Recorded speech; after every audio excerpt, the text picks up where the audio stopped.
할렐루야! 새해 첫 주일입니다. 2022년에도 예배에 승리하시고 하나님의 은혜와 평강이 함께 하시기를 축원합니다. 금년 목회 주제는 견실, Stand Firm입니다. 이 주제는 기둥교회와 또 천안기둥교회, 밴쿠버 기둥교회, 그리고 뉴욕 기둥교회가 공유합니다. 세상은 여전히 불안하고 혼란스럽지만 우리는 견실한 믿음으로 승리해야 합니다. 우리 금년 주제 말씀을 다 함께 힘차게 읽어보겠습니다. 시작! 그러므로 내 사랑하는 형제들아, 견실하며 흔들리지 말고 항상 주의 일에 더욱 힘쓰는 자들이 되라. 이는 너희 수고가 주 안에서 헛되지 않은 줄 알미라.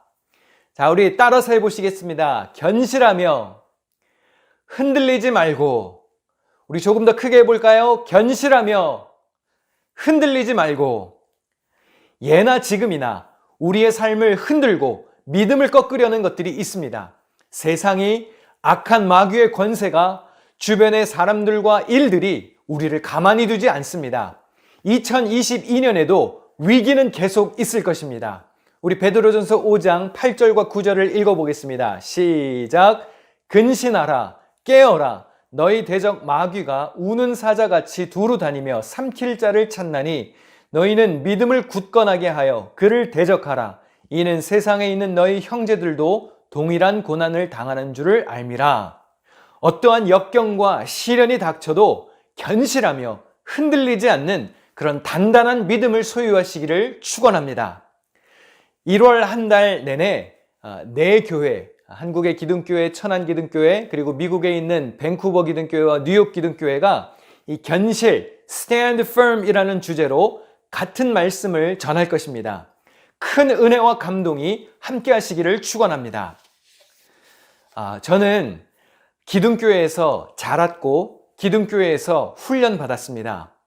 돌아가신 제 할아버님이 1971년에 세운 기둥교회는 올해로 51년째 역사를 이어가고 있습니다. 소사중앙교회에서 부천중앙교회로 그리고 지금의 기둥교회가 있기까지 기둥교회는 총 6차례의 건물을 건축했고 현재 7번째 공사를 하고 있습니다. 제가 교회 건물 사진들을 좀 보여드리겠습니다.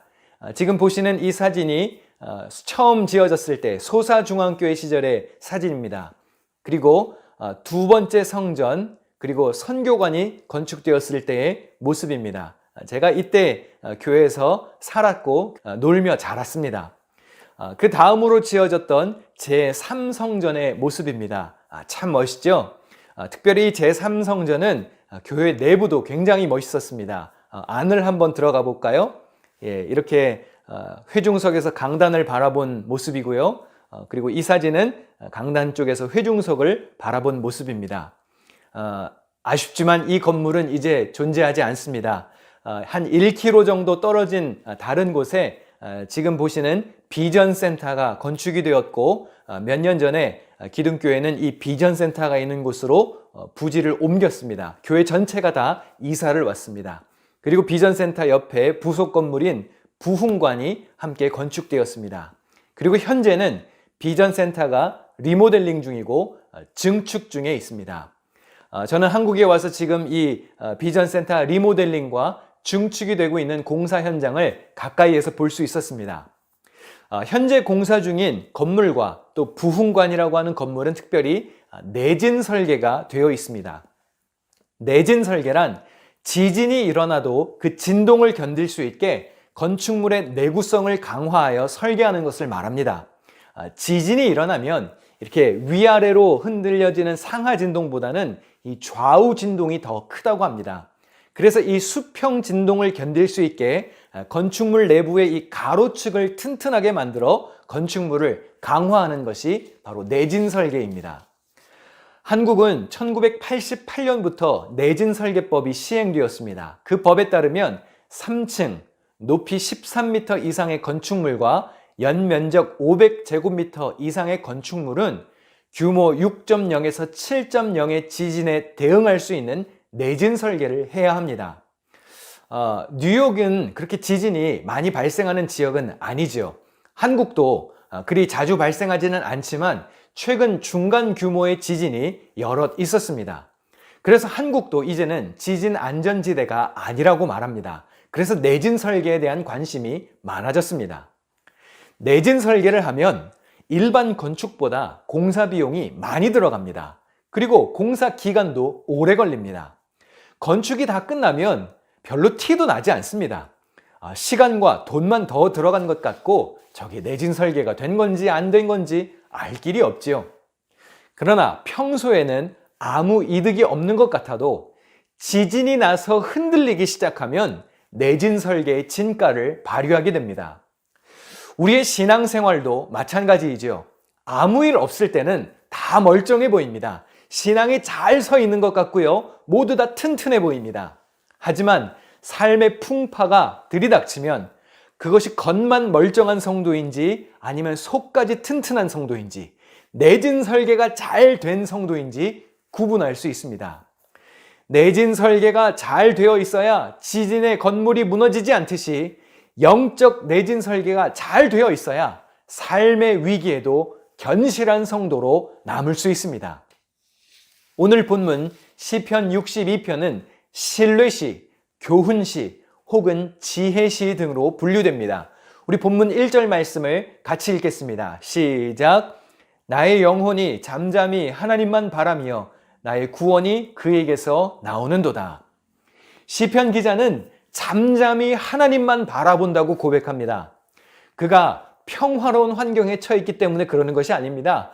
모든 것이 다 그냥 잘 되기 때문에 하나님만 바라보는 것이 아닙니다. 시편 저자가 처한 현실은 이렇습니다. 넘어지는 담과 흔들리는 울타리 같이 사람을 죽이려고 너희가 일제히 공격하기를 언제까지 하려느냐. 저자는 지금 원수들에게서 생명이 위태로울 만큼 공격을 받고 있습니다. 지진이 일어났을 때 수평 진동이 심하게 일어나는 것처럼 이 사람과의 관계에서 수평 관계에서 다급한 상황이 생겼습니다.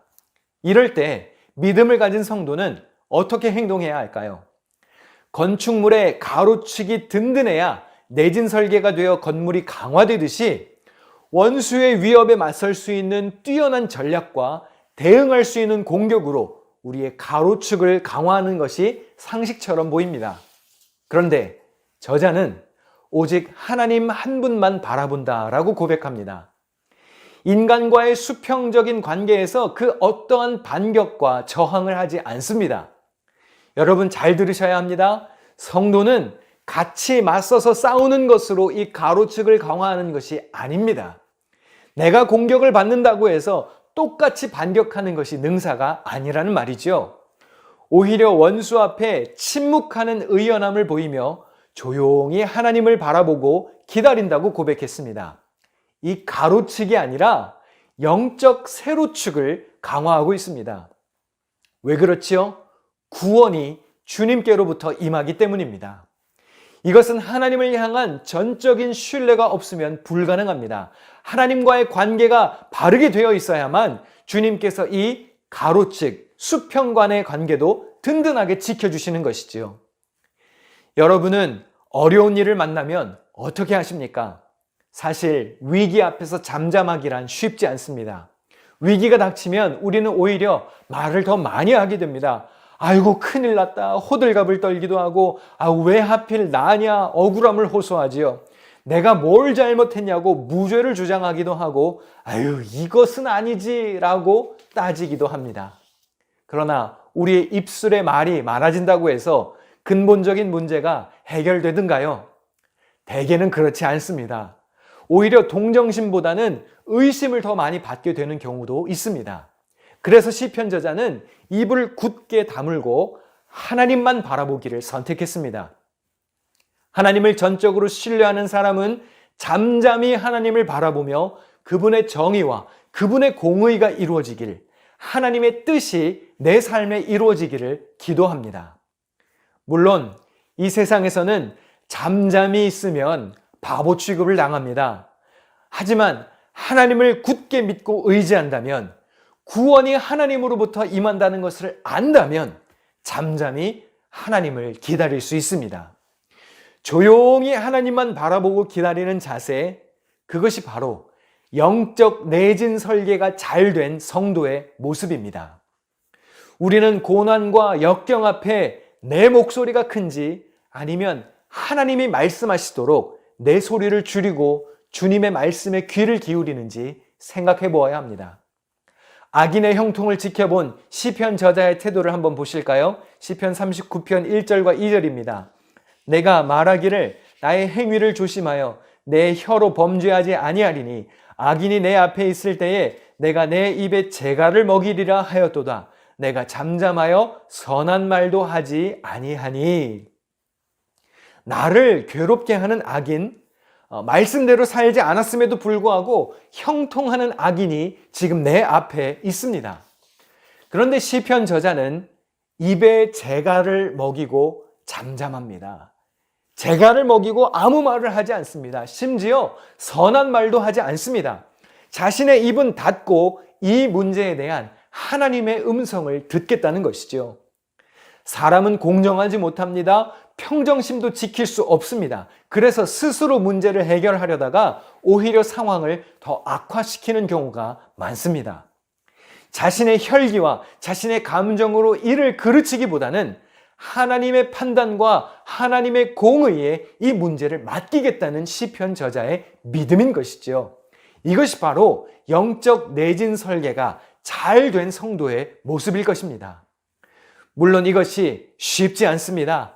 참 어렵지요. 그래서 바울처럼 내가 그리스도와 함께 십자가에 못 박혔나니 나는 날마다 죽노라, 이런 고백을 할 수 있을 때에야 가능한 것입니다. 그러므로 내 판단, 내 자아, 내 지식, 내 경험, 나를 의지하는 모든 것은 십자가에 못 박아야 합니다. 나를 십자가에 못 박고 이렇게 고백해야 합니다. 그런즉 이제는 내가 사는 것이 아니요 오직 내 안에 그리스도께서 사시는 것이라. 이런 고백을 할 때에만 하나님의 뜻이 실현될 수 있는 것입니다. 우리가 자주 부르는 주 품에라는 찬양 후렴 가사에 이런 고백이 있습니다. 거친 파도 날 향해 와도 주와 함께 날아오르리. 폭풍 가운데 나의 영혼 잠잠하게 주를 보리라. 여러분, 삶의 폭풍을 만났을 때 잠잠하려면 폭풍을 보면 안 됩니다. 폭풍을 보면 두려워하게 됩니다. 그 폭풍보다 크신 폭풍 위에 앉으시고 좌정하신 하나님을 바라볼 수 있어야 합니다. 우리 시편 29편 10절을 읽어보겠습니다. 시작. 여호와께서 홍수 때에 좌정하셨으며 여호와께서 영원하도록 왕으로 좌정하시도다. 영어 성경은 이렇게 번역합니다. The Lord sits enthroned over the flood. The Lord is enthroned as king forever. 홍수 위에 좌정하신 over the flood, 위에 있는 만물의 창조주 하나님을 바라보아야 합니다. 그분만을 신뢰할 때 우리는 이렇게 고백할 수 있습니다. 하나님은 우리의 피난처시요 힘이시니 환난 중에 만날 큰 도움이시라. 그러므로 땅이 변하든지 산이 흔들려 바다 가운데 빠지든지 바닷물이 솟아나고 뛰놀든지 그것이 넘침으로 산이 흔들릴지라도 우리는 두려워하지 아니하리로다. 산은 흔들릴 수 있습니다. 그러나 우리의 믿음은 흔들리지 않고 두려워하지 않아야 합니다. 견실한 성도가 되어야 합니다. 그런 영적 내진 설계가 잘 된 튼튼한 신앙을 소유해야 합니다. 오늘 본문 2절 말씀을 같이 읽어보겠습니다. 시작. 오직 그만이 나의 반석이시요 나의 구원이시요 나의 요새이시니 내가 크게 흔들리지 아니하리로다. 결국 원수의 공격으로부터 나를 지키시는 분은 하나님 한 분밖에 없다는 고백인 것이죠. 하나님의 보호를 받는 성도는 이러한 평온을 누릴 수 있습니다. 시편 131편 2절입니다. 실로 내가 내 영혼으로 고요하고 평온하게 하기를 젖된 아이가 그의 어머니 품에 있음 같게 하였나니 내 영혼이 젖된 아이와 같도다. 마치 젖을 먹고 엄마의 품에서 편안하게 잠든 아이처럼 하나님의 보호 아래 참된 평안을 누릴 수 있다는 고백입니다. 그러한 평안이 2022년에 여러분과 함께 하시기를 축원합니다. 서울대학교의 생활과학연구소 소비트렌드 분석센터라는 곳이 있습니다. 여기서 2022년을 전망하여 출간한 책 트렌드 코리아 2022에 보면 첫 번째로 언급한 키워드가 바로 나노 사회입니다. 나노 소사이티. 나노는 10억 분의 1을 뜻하는 접두사입니다. 보통 원자나 분자 단위를 측정할 때 사용하는 말이죠. 사회가 개인으로 쪼개져서 마치 이 모래알처럼 흩어지고 파편화되었다는 뜻입니다. 2022년 한국이 바로 이러한 나노 소사이티, 나노 사회의 모습으로 변해갈 것이라는 전망이 있습니다. 여러분, 제가 한국에 와서 한 10달 가까이 이렇게 지내보니까요, 한국도 많이 달라졌습니다. 제가 한국을 떠난 지 그렇게 오래되지 않았음에도 불구하고 많이 달라진 것을 느낍니다. 사회가 많이 해체되었습니다. 그리고 공동체가 개인으로 파편화되었습니다. 통계청이 발표한 2020년 한국의 1인 가구 수는요, 664만 3,354가구로 전체 가구 수 31.7%를 차지합니다. 미국도 보니까 수치가 비슷합니다. 그러니까 세 집 중에 한 집은 혼자 사는 집입니다. 그러니 우리가 어떻게 공동체를 말할 수 있고 가족과 같은 이런 커뮤니티를 강조할 수 있겠습니까? 여러분, 코로나 이후로 많이 사라진 것 중에 하나가 무엇이죠? 함께 식사하는 풍경입니다. 한국에 와서 보니까요, 밥을 혼자서 해결하는 것이 얼마나 쉬운지 모릅니다. 혼밥, 혼자서 밥 먹는 사람들 많고요. 이렇게 다 조리할 수 있게 편안하게 이렇게 잘 만들어져서 나오는 밀키트도 잘 나오고요. 야, 정말 한국은 배달의 민족입니다. 배달이 얼마나 잘 되는지 모릅니다. 밥 한 끼 해결하는 거 그렇게 어렵지 않습니다.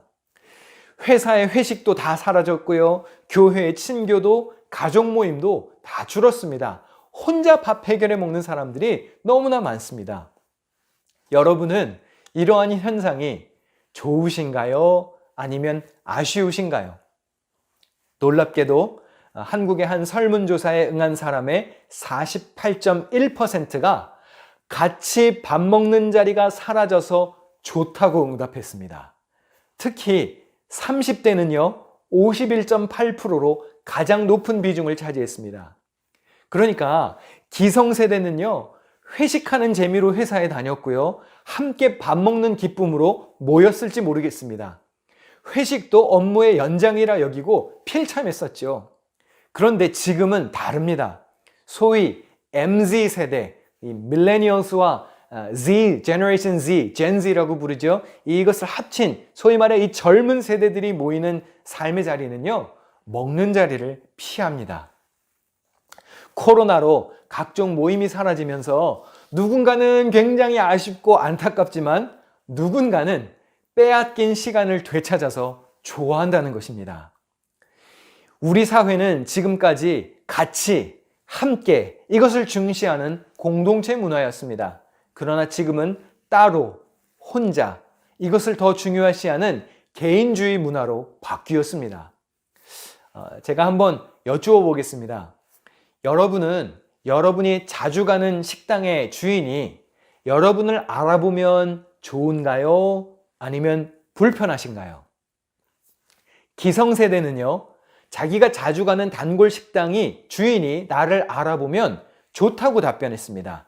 대접을 받는 기분이고 단골 손님을 인정해주는 느낌이 들었다고 대답했습니다. 그런데 MZ세대는요, 젊은 세대들은 그 주인이 나를 알아보는 순간 이제는 더 이상 그 식당을 가지 않겠다고 답변했습니다. 타인의 가벼운 관심조차 부담스러운 것이죠. 익명성이 훼손되었다고 느끼기 때문에 그 식당은 더 이상 가지 않겠다고 대답했답니다. 이러한 나노사회, 파편화되어가는 이러한 사회 현상이 아마 우리의 신앙생활에도 영향을 줄 것입니다.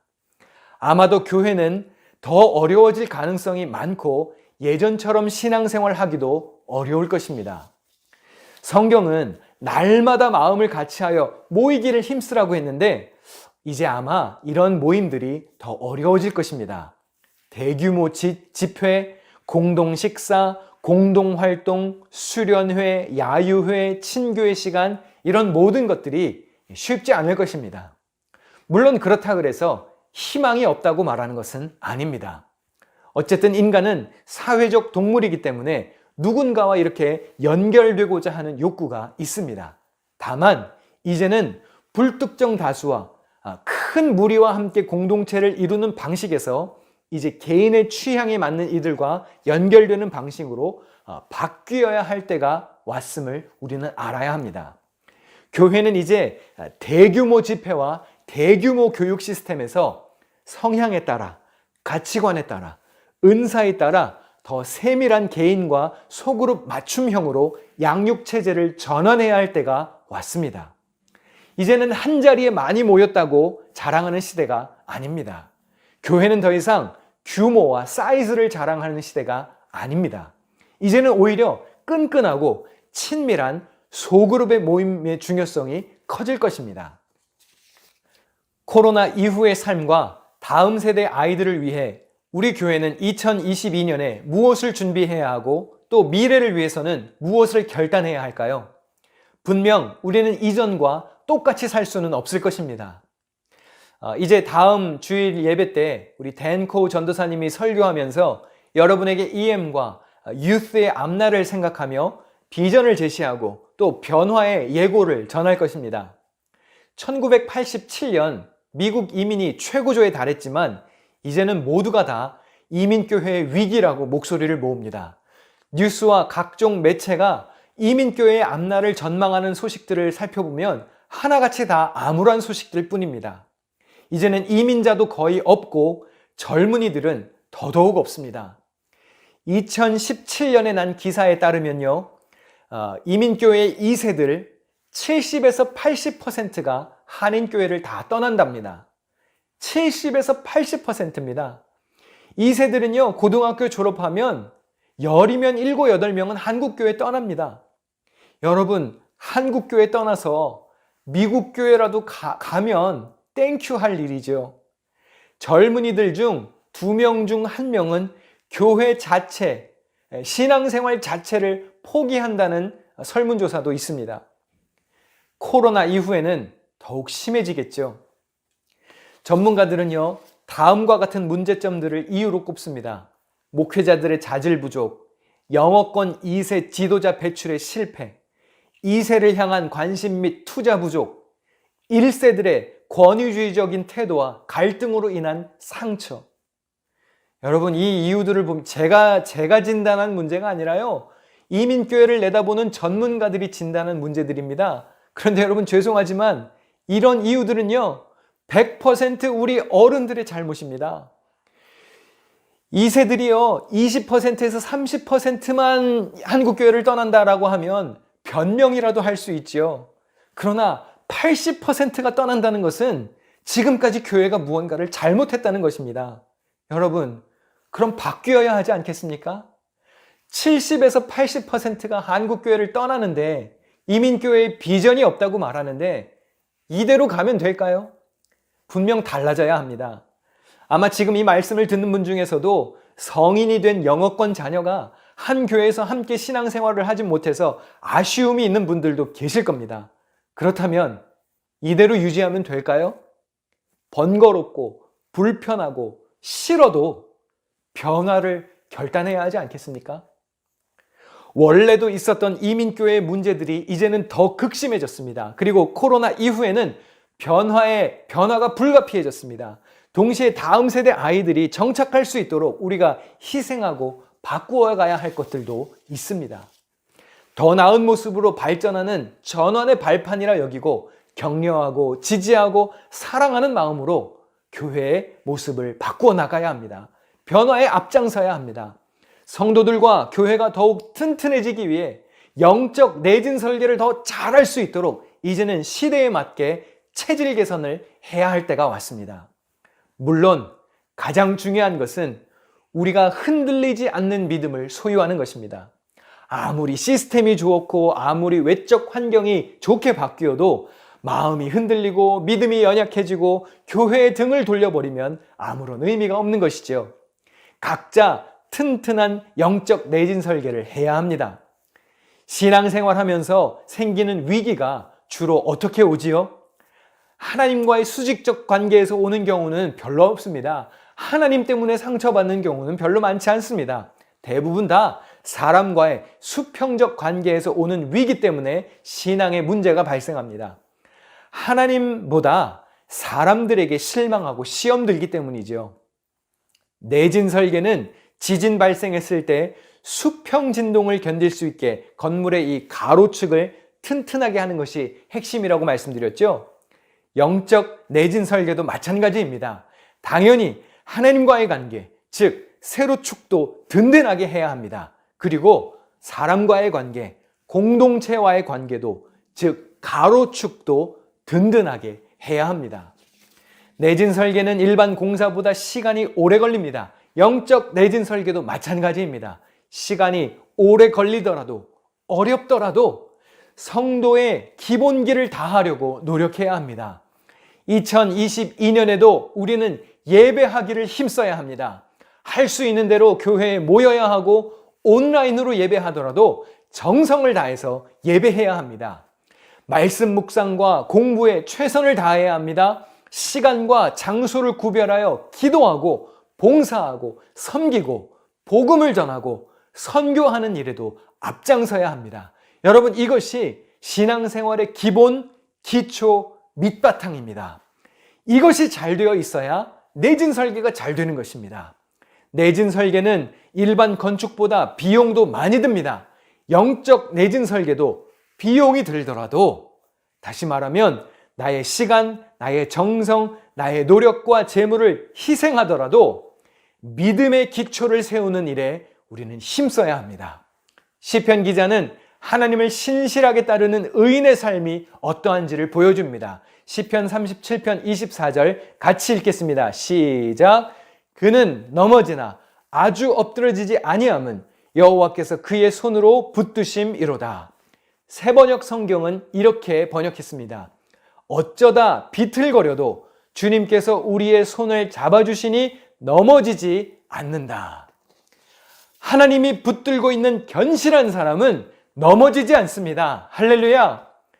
사랑하는 성도 여러분, 파편처럼 해체되는 사회일지라도 우리가 공유할 수 있는 유일한 소망은 구원자이신 예수 그리스도입니다. 구원의 반석이 되시는 주님께 모든 소망을 두고 살아야 합니다. 우리 본문 2절 말씀을 다시 한번 읽어보실까요? 시작. 오직 그만이 나의 반석이시요 나의 구원이시요 나의 요새이시니 내가 크게 흔들리지 아니하리로다. 우리 마지막으로 한 번 더 따라해 보겠습니다. 흔들리지 아니하리로다. 흔들리지 아니하리로다. 2022년 어떠한 시련과 역경이 들이닥쳐도 우리를 보호하시고 지키시는 하나님을 붙들고 흔들리지 않는 삶의 주인공들이 되시기를 축원합니다. 기도하겠습니다.